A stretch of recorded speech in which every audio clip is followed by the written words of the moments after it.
ओम। आइए संध्या के अर्थों को देखने से पूर्व गायत्री मंत्र से आरंभ करते हैं।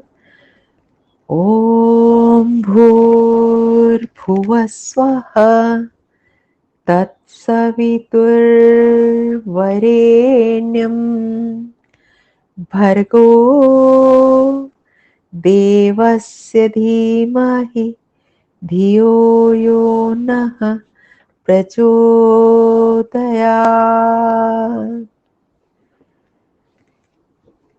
आज हम संस्कृत मंत्रों का अर्थ देखते हुए उपस्थान मंत्रों तक आ पहुंचे हैं। इससे पूर्व शिखा बंधन से लेकर मनसा परिक्रमा मंत्र तक की साधना पूरी की।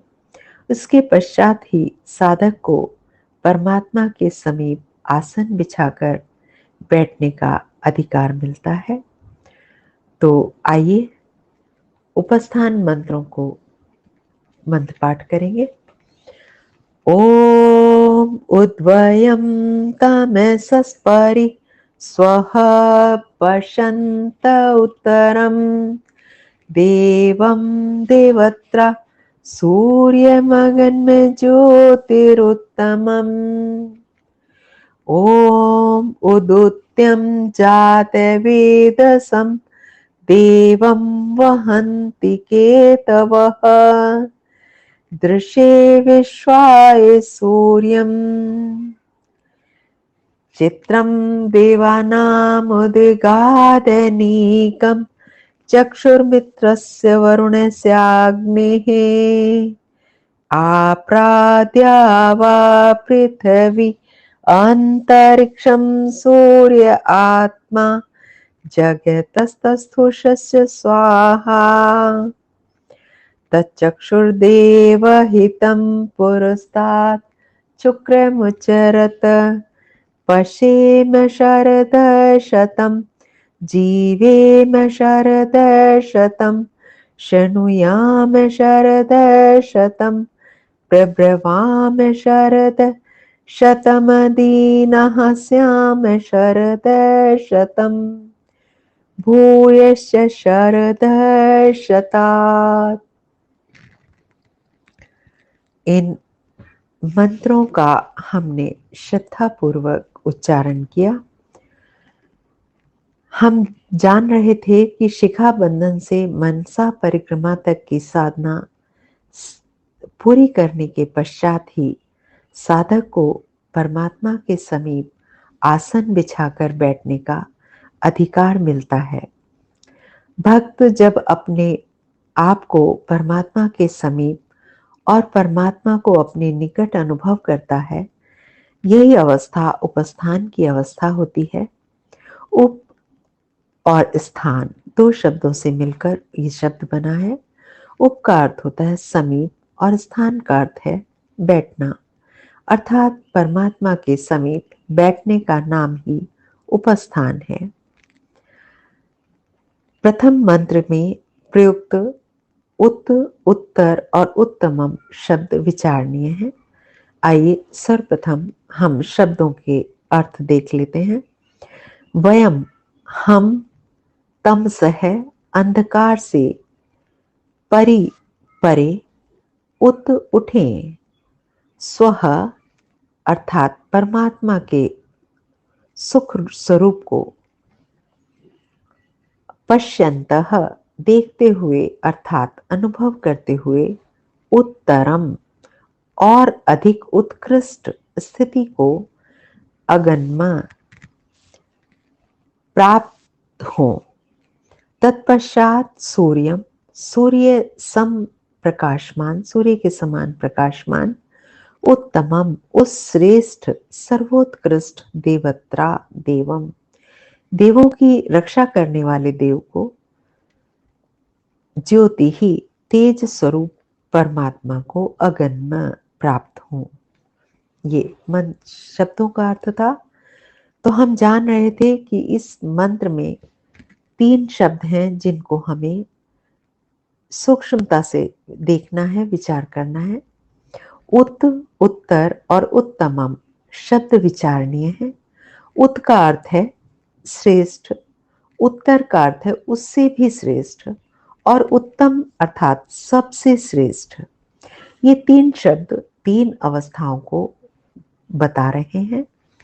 पहली अवस्था अर्थात अंधकार से ऊपर उठने की अवस्था, यानी कि सांसारिक मोह, स्वार्थ, राग, द्वेष, क्रोध सब अंधकार की स्थिति है, अज्ञानता है। इस सब से ऊपर उठने की स्थिति उत है।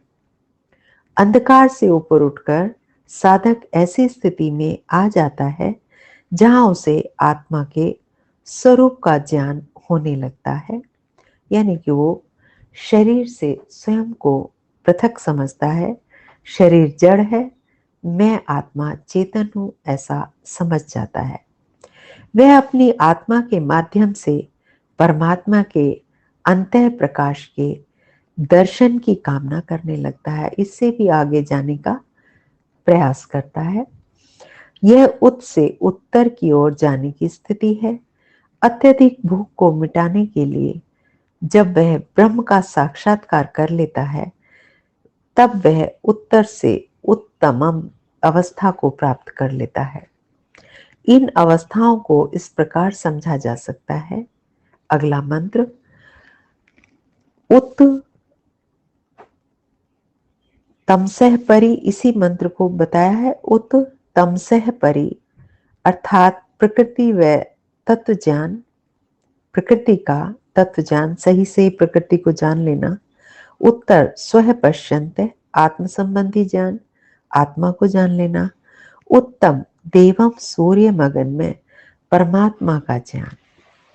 दूसरा मंत्र उद ओम उद्वयम उदुत्यम जात वेतसम देवम वहन्ति केतवः दृशे विश्वाय सूर्यम। उत अर्थात उत्कृष्ट स्वरूप, त्यम उस जात वेतसम सारे संसार में विद्यमान, सूर्यम प्रकाश स्वरूप ज्ञान स्वरूप, देवम परमात्मा देव के पास, विश्वाय संपूर्ण, दृश्य दर्शन के लिए अर्थात परमात्म साक्षात्कार के लिए, केतवः परमात्म संबंधी ज्ञान कराए जाने वाले, ध्वज वहंती पहुंचा देते हैं। कैसे? यहाँ परमात्मा को जातवेदस कहा गया है। जातवेदस के नाना बहुत सारे अर्थ हैं। वेदों के प्रकाशक होने के कारण परमात्मा जातवेदस है। जाता ऋग्वेदाय वेदादय चारों चत्वारो वेदा यस्मात्, ये निरुक्त का वचन है। कहा परमात्मा को जात वेदस कहते हुए साधक पूरे विश्व में परमात्मा की झलक देखता है। जब परमात्मा में आस्था सुदृढ़ होती है तो विश्व के सभी पदार्थ प्रभु की पताका बनकर परमात्मा की ओर बढ़ने का संकेत करते हैं। मंत्र में केतवः शब्द आया है। केतु शब्द का अर्थ होता है ध्वज, झंडा, पताका।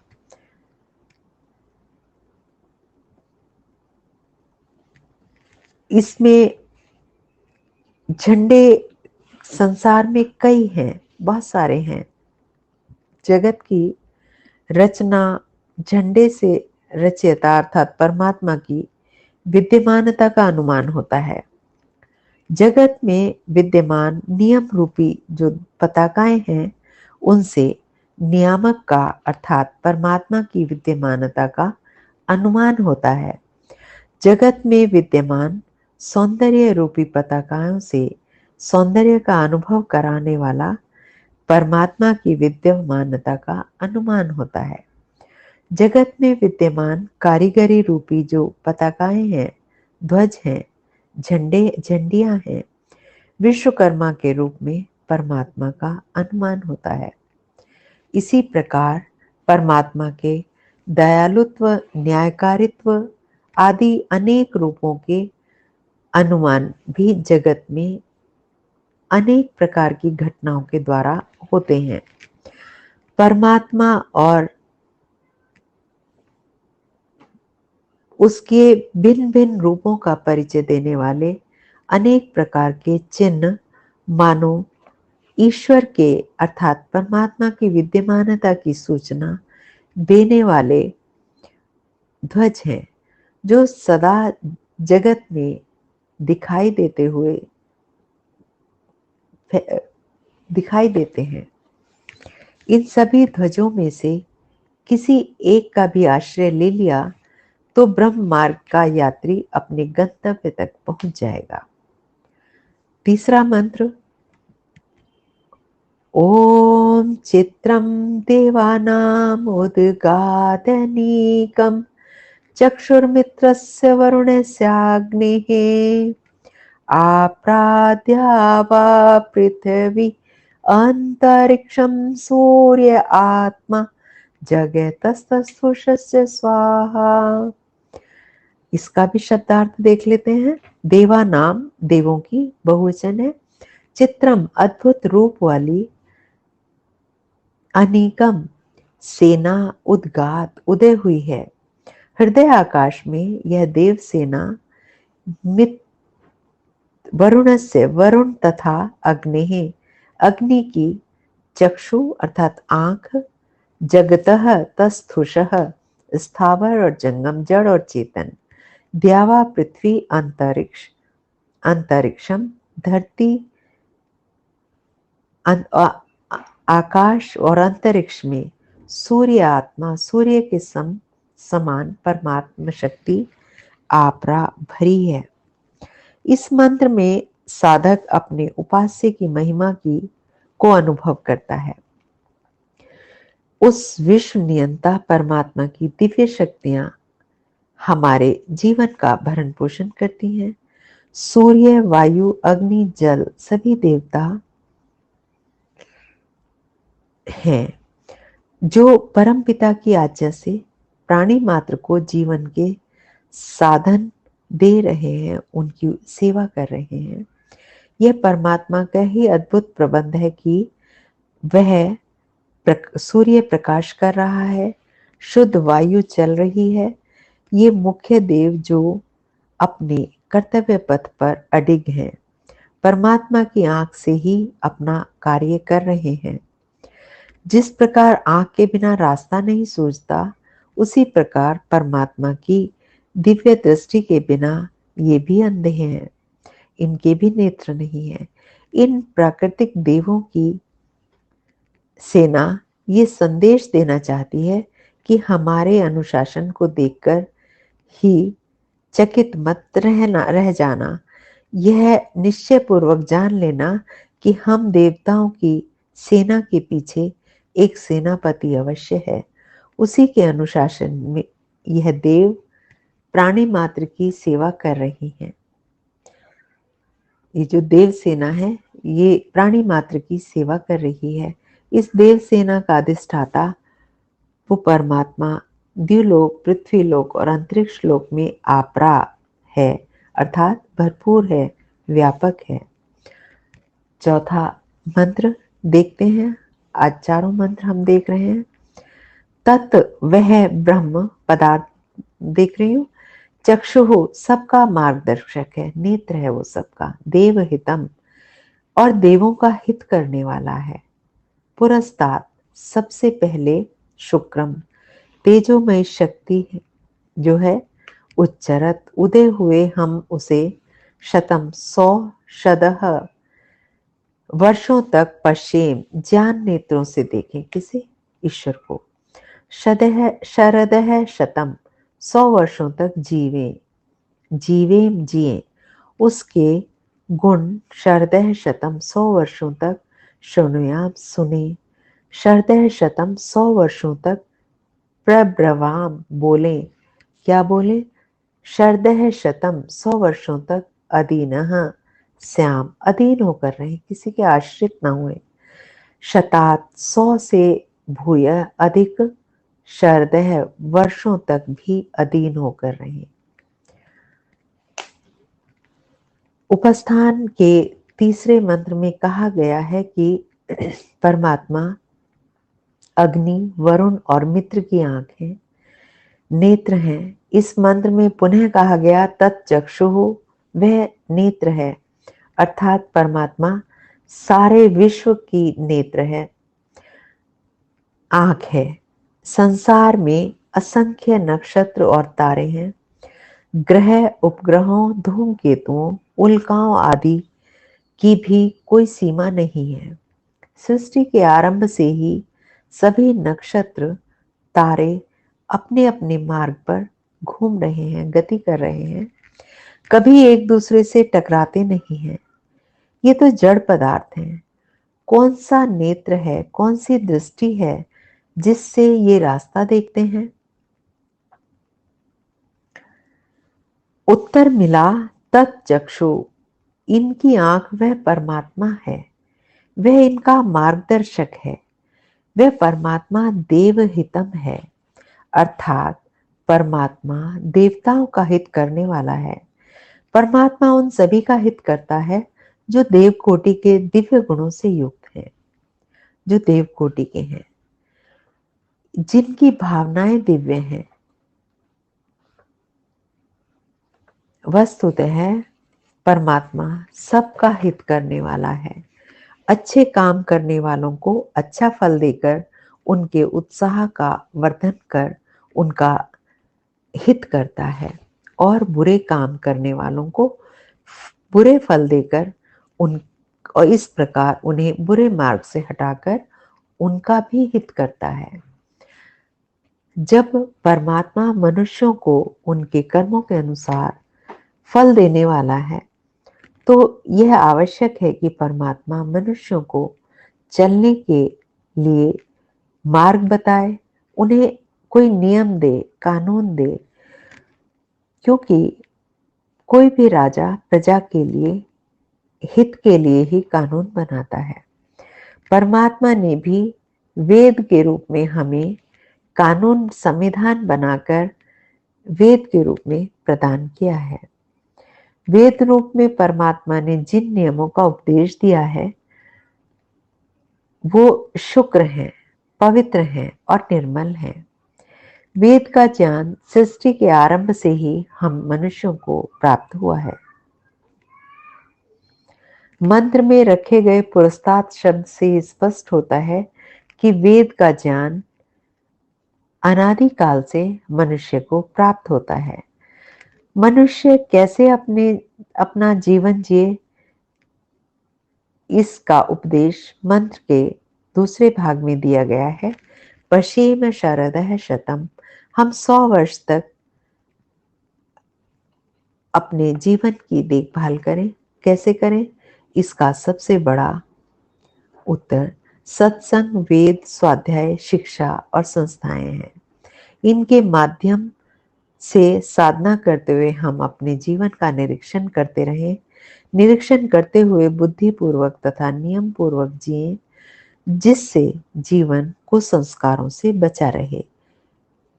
इसी भाव को सूचित करने के लिए कहा गया है, जीवेम शरदः शतम्।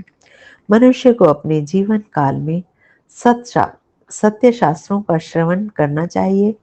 यह भाव इन शब्दों के द्वारा व्यक्त किया गया है। शृणुयाम शरदः शतम्। विद्वान गुरुजनों के चरणों में बैठकर जीवन की दिशा का पढ़ना व सुनना चाहिए।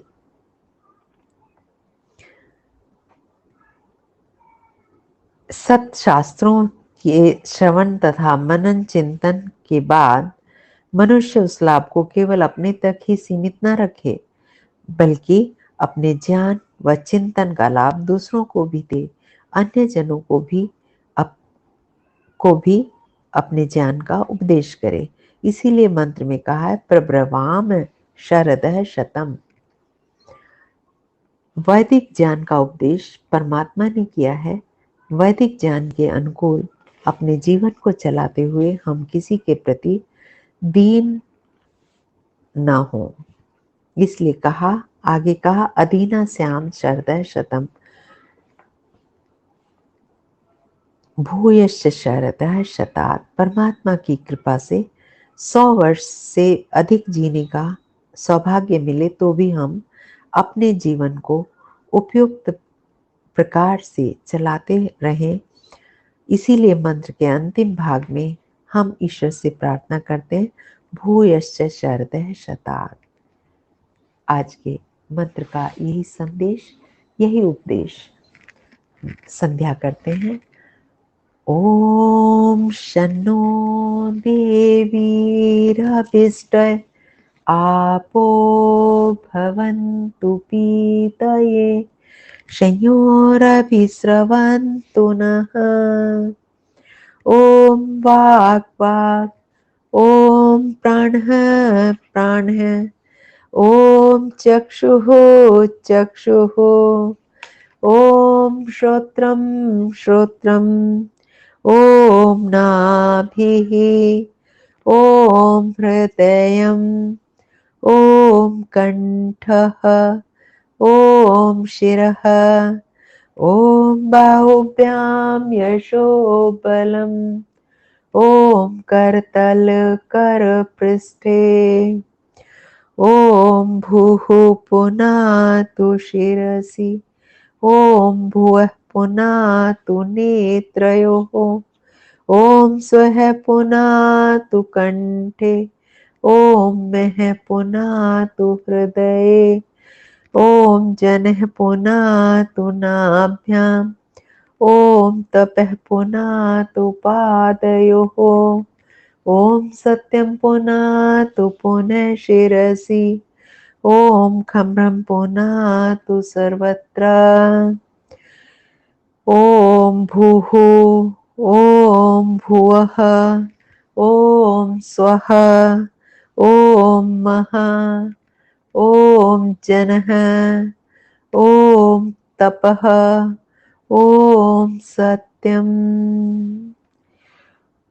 ॐ ऋतं च सत्यं चाभिधा तपसोदजायते, ततो रात्र जायते, ततः समुद्रो अर्णवः, समुद्रादर्णवदधि संवत्सरो अजायते, अहोरात्राणि विदधत् विश्वस्य मिषतो वशि, सूर्याचन्द्रमसौ धाता यथा पूर्वमकल्पयत, दिवं च पृथिवीं च अन्तरिक्ष मथो स्वाहा। ॐ शन्नो देवीरभिष्टय आपो भवन्तु पीतये संयोरभिस्रवन्तु नः। ॐ प्राचीदिगग्निरधिपतिरसितो रक्षितादित्यायशवः, तेभ्यो नमोऽधिपतिभ्यो नमो, रक्षितृभ्यो नमः, ईशुभ्यो नमेभ्यो अस्तु। योऽस्मान्द्वेष्टियं वयं दिश्मस्तं वोजं वेदद्मः,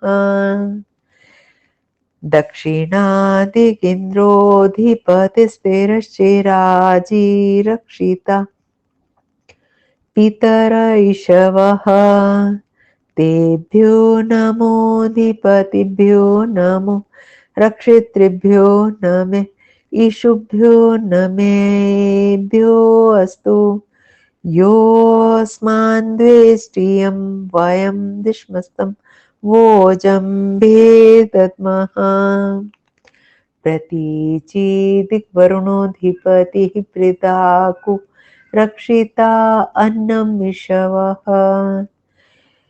तेभ्यो नमोऽधिपतिभ्यो नमो, रक्षितृभ्यो नमः, ईशुभ्यो नमेभ्यो अस्तु। योऽस्मान्द्वेष्टियं वयं दिश्मस्तं वोजं भेदद्मः, उदीचिदिक्सोमोऽधिपति स्वजो रक्षिता शनिरिषवः, तेभ्यो नमोऽधिपतिभ्यो नमो, रक्षितृभ्यो नमः, ईशुभ्यो नमेभ्यो अस्तु। योऽस्मान् द्वेष्टियं वयं दिश्मस्तं वोजं भेदद्मः ध्रुवादिग्विष्णुरधिपतिकल्माषग्रीवो रक्षिता विरुध इषवः तेभ्यो नमोऽधिपतिभ्यो नमो रक्षितृभ्यो नमः ईशुभ्यो नमेभ्यो अस्तु योऽस्मान् द्वेष्टियं वयं दिश्मस्तं वोजं भेदद्मः ऊर्ध्वातिक् बृहस्पतिरधिपतिः श्वित्रो रक्षिता वर्षेमिषवः तेभ्यो नमोऽधिपतिभ्यो नमो रक्षितृभ्यो नमः ईशुभ्यो नमेभ्यो अस्तु योऽस्मान् द्वेष्टियं वयं दिश्मस्तं वोजं भेदद्मः ॐ उद्वयं तमसस्परिस्वः पश्यन्त उत्तरम् देवं देवत्रा सूर्यमगन्म ज्योतिरुत्तमम् ॐ उदुत्यं जातवेदसं देवं वहन्ति केतवः दृशे विश्वाय सूर्यम् ॐ चित्रं देवानामुद्गादनीकं चक्षुर्मित्रस्य वरुणस्याग्नेः आप्राद्यावा पृथिवी अन्तरिक्षं सूर्य आत्मा जगतस्तस्थुषस्य स्वाहा ॐ तच्चक्षुर्देवहितं पुरस्तात् शुक्रमुच्चरत पश्येम शरदः शतं जीवेम शरदः शतं शृणुयाम शरदः शतं प्रब्रवाम शरदः शतमदीनः स्याम शरदः शतं भूयश्च शरदः शतात् ॐ भूर्भुवः स्वः तत्सवितुर्वरेण्यं भर्गो देवस्य धीमहि धियो यो नः प्रचोदयात् हे ईश्वर दयानिधे भवत्कृपया अनेन जपोपासना आदि कर्मणा धर्म अर्थ काम मोक्षाणां सद्यः सिद्धिर्भवेनः ॐ नमः शम्भवाय च मयो भवाय च नमः शङ्कराय च मयस्कराय च नमः शिवाय च शिवतराय च ॐ शान्तिः शान्तिः शान्तिः ॐ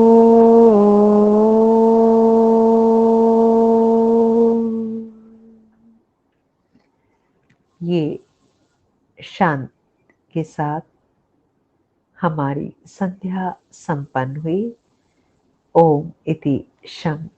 नमस्ते जी, धन्यवाद।